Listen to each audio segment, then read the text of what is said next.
Hey everyone, Ben the massage therapist here, and I want to share some thoughts about what to do after massage school. Maybe some of you are even deciding, hey, I want to try a new pathway. You've been a massage therapist for a while. So here's some ideas. I want to share some things, some differences about the three maybe more common pathways to take after graduating from massage school. So let's look at the three most common. You've got the sole proprietor, or the solopreneur is sometimes what it's called. That's where you work for yourself. You also have the employee route, where you go search out someone and work for them. And then you have the entrepreneur route, where you build your own business and you have other people working for you. So today we're just going to talk about the first two, because those are the most common for someone coming out of massage school. You're either going to work for yourself or you're going to find someone to work for. Typically, it takes a little bit longer to get into building a business. And there's a lot of little ins and outs about building your own business that we're not going to talk about in this video. So let's look at some of the draws of being a sole proprietor, working for yourself. What are some of the reasons why someone would want to work for themselves? Well, first off, you've got the freedom to do what you want, when you want, how you want. I can make my own schedule. I can charge what I want to charge. I can do basically what I want to do, which is great. There's a lot of freedom that comes along with being a sole proprietor. So if you're someone that is self-motivated and driven, that is one of the reasons that being a sole proprietor is great, because you can do what you want to do on your own time, but also hold yourself accountable to a schedule, making sure that you're bringing in an income. So let's look at some of the challenges behind being a sole proprietor. The first one that I think about with someone just coming out of massage school is, how do I get customers? It's not enough just to hang a sign above your door that says, I'm a massage therapist. How are people going to know? We've got ways to get the word out. There is social media, there's building a website, having Google rank your listing and get you indexed on Google. There's word of mouth, and all those things take time. So it can take time to get your name out, and it can be challenging, to start off from scratch and not having any customers at all. So the next one is taxes, and let's talk about taxes. This one can sneak up on you, especially for new massage therapists who are not used to what it's like being a sole proprietor. So quarterly estimated income tax is paid every quarter if you are a sole proprietor. What that means is, at the end of the year, you're not stuck with this big tax bill. So, come tax time, now you've got this tax bill of $4,000, $5,000, $6,000, and you're like, well, I didn't know I was going to have to do that. Then on top of that, you have to pay a penalty because you didn't pay the quarterly estimated taxes, which is not a huge penalty, but still, it all adds up. So unless you are working closely with your tax professional, you probably wouldn't know this. And I didn't know this, and I got burned on it my first year. I didn't make that same mistake again, though. For the average starting salary of a massage therapist, which is right around $29,000, and that's taken from the AMTA survey in 2021, you have 20% self-income tax that's assessed.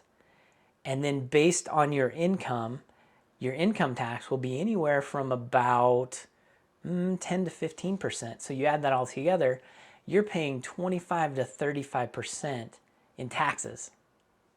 That's a lot. And that can be challenging too as a massage therapist, because you got this big tax bill. Like, all my money's going to taxes. Well, here's another one that I didn't think about until I actually needed it, and that's declaring your income. I'm not going to say this is the right thing to do, but I will say that it happens. Massage therapists get paid in cash, and that cash doesn't get declared as income, so therefore it's not taxed. So you can kind of hide it from the IRS. But don't get me wrong, the IRS has ways to figure out how much cash you're bringing in. So if you were to get audited and you're not claiming your cash, they're going to find out.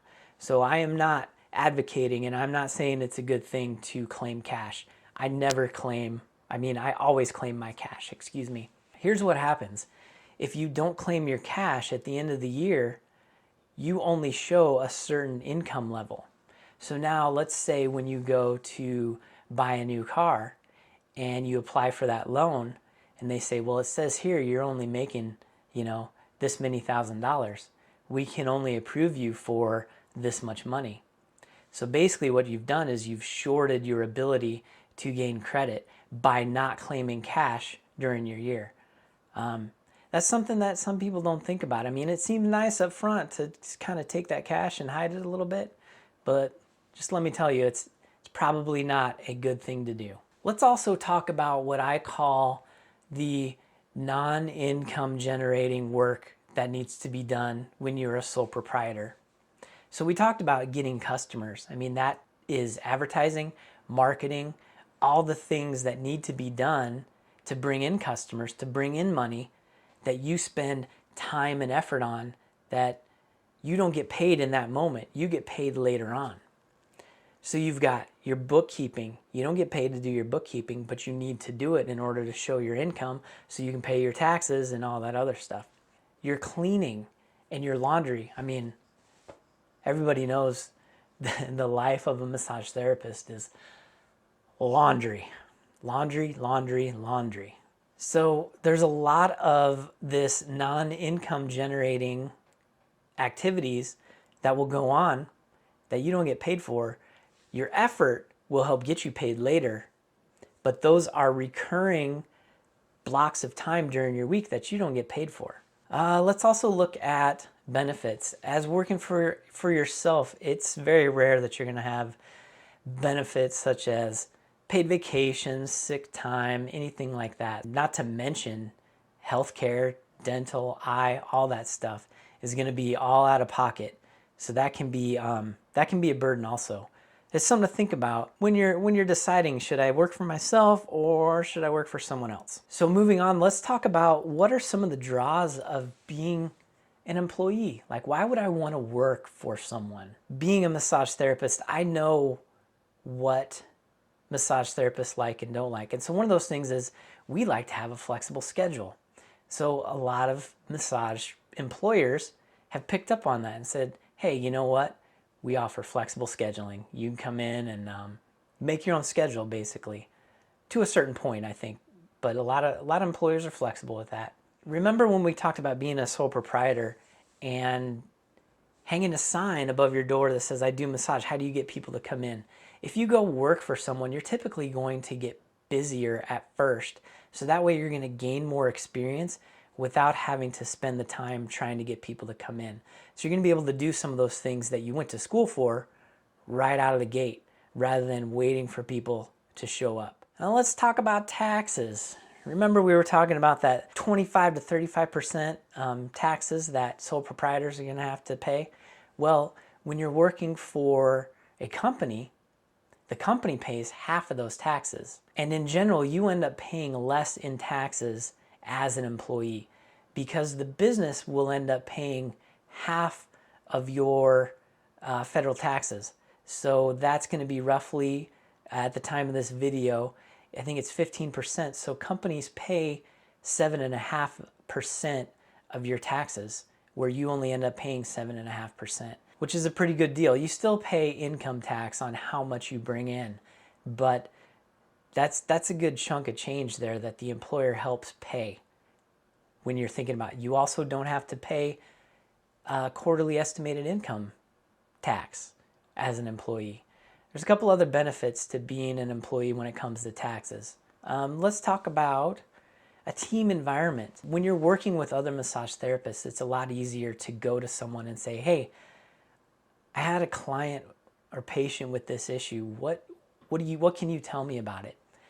So basically, what I have heard is there's research that shows a multi-therapist office has generally better results with their clients and patients because you're able to talk to other massage therapists about issues and get things figured out rather than being on your own. So here's another draw of being an employee. You spend less time doing all the non-income generating things that we talked about as a sole proprietor. You get to show up, You get to do what you love to do, the massage work. Then you get to clock out and go home. You don't have to worry about the marketing, the advertising, the bookkeeping, all those other things that happen behind the scenes when you're working for yourself. So if that's what you really love to do, is you really love the hands-on work, being an employee is not necessarily a bad idea. And also, depending on the company that you decide to work for, there may be some benefits, maybe some healthcare benefits, maybe some paid time off, maybe some other types of benefits that you wouldn't get as a sole proprietor. I'll just tell you myself, when I was straight out of massage school, I went and looked for a place to work. I didn't want to spend all that time building a business. I wanted to spend that time honing my skills, working on people. I didn't want to have to do all that other stuff. Let's talk about some of the challenges of being an employee. Now, we talked about flexible scheduling, but some businesses, you may not have that opportunity. You may not be able to get that flexible schedule that you want. That's kind of a challenge or a downside of being an employee. There are certain rules that you would need to follow in being an employee. Now, I have heard some of the big franchises, the chains, they only allow certain types of massage work. I have heard, you're not allowed to do stretching in certain places. You're not allowed to do energy work. You're not allowed to do this or that. You're only allowed to do hands-on type work. So that could also be a challenge when you're looking for, a place to work. There's also a belief that when you are working for another place, for an employer, that you're going to make less money than you could working for yourself. I have put together the numbers when I was working for myself versus what I was making at an employer. And I tell you what, the difference was not that big. A couple dollars here and there. But here's where the big difference comes in, is the time spent away from doing massage work. When you factor all that other time in, and you factor that into how much you're getting paid, it comes out to be just about the same working for an employer versus working for yourself. So once again, the big difference is, do you want to spend your time doing hands-on stuff? You clock in, you do your hands-on stuff, and then you go home. You don't have to worry about anything. Or maybe you do like to do the bookkeeping and the advertising and all that type of stuff. So that would be a reason to be a sole proprietor. And let's talk about attitude and the type of person you are. So if you're a person that is a lone wolf, so to speak, probably working for an employer is not, that has multiple employees, it's probably not going to be for you. If you're not one that thrives in a team environment, then working for an employer may not be what you're looking for. All right, let's look into what the average massage therapist makes in a year. Now, this graph comes from the American Massage Therapy Association. And as you can see, a full-time employee is making about $27,000 a year. And you compare that to a sole practitioner, they're making about $23,000, $24,000, somewhere around there. So you can see there is a difference. It's not a huge difference, but that's about, $3,000 there per year. Some places also offer bonuses and incentives. So, this is just an average. And I can tell you that the place where I work, employees are making quite a bit more than $26,000 a year. So let's talk about some things that you might think about if you're looking for a place to work. So where would you look if you were wanting to work for an employer? Back in the day, when I started, you'd look in the newspaper. Or I would drive around to the places that I thought would be a great place to work at, and I walked in and just asked them, hey, are you guys hiring? Now there's so many more different options. You've got Indeed, you've got, Facebook, the social medias. You can just contact someone directly. There's a lot of different ways to find out who's hiring. And I can tell you right now in 2022, everyone is hiring. So you probably walk into a place and they will tell you they're hiring. What about being a sole proprietor?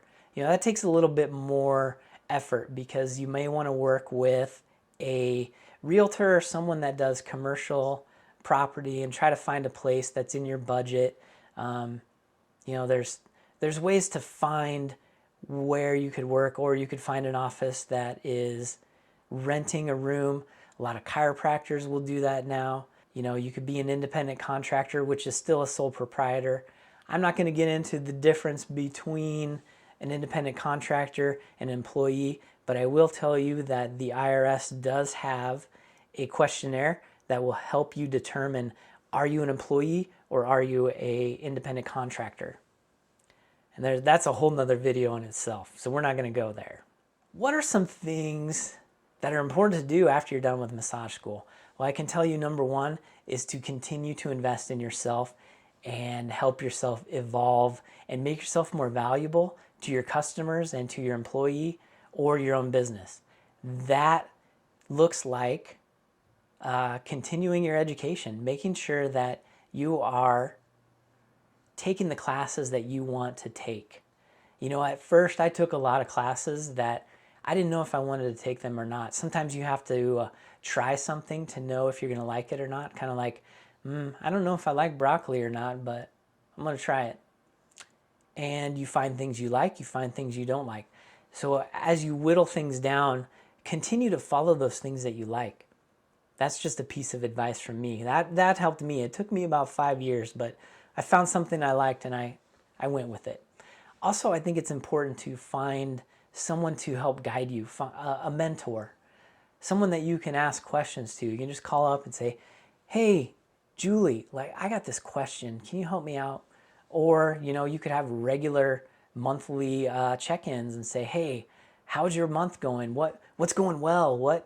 What's challenging? What's been difficult for you this month? So a mentor can be very valuable. Just as a reminder, my name is Ben and I am a massage therapist. I've been a massage therapist for right around 20 years. I work for a company called Simple Wellness Massage. And I will tell you right now, Simple Wellness Massage is hiring. And if you would like to know more about what we're about, feel free to contact us.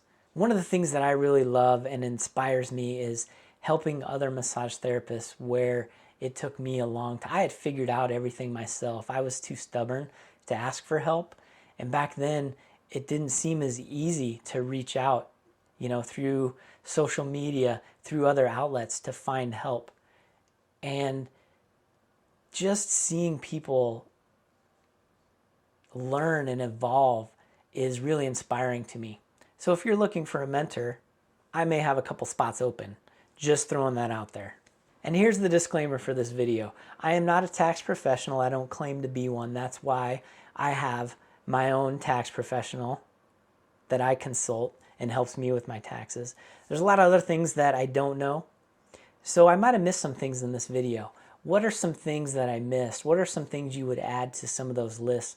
What are some of the pros and cons of being an employee versus a sole proprietor? What did I miss? So hopefully you got something valuable out of this video. Thanks for watching. And if you're looking for employment, come give us a shout.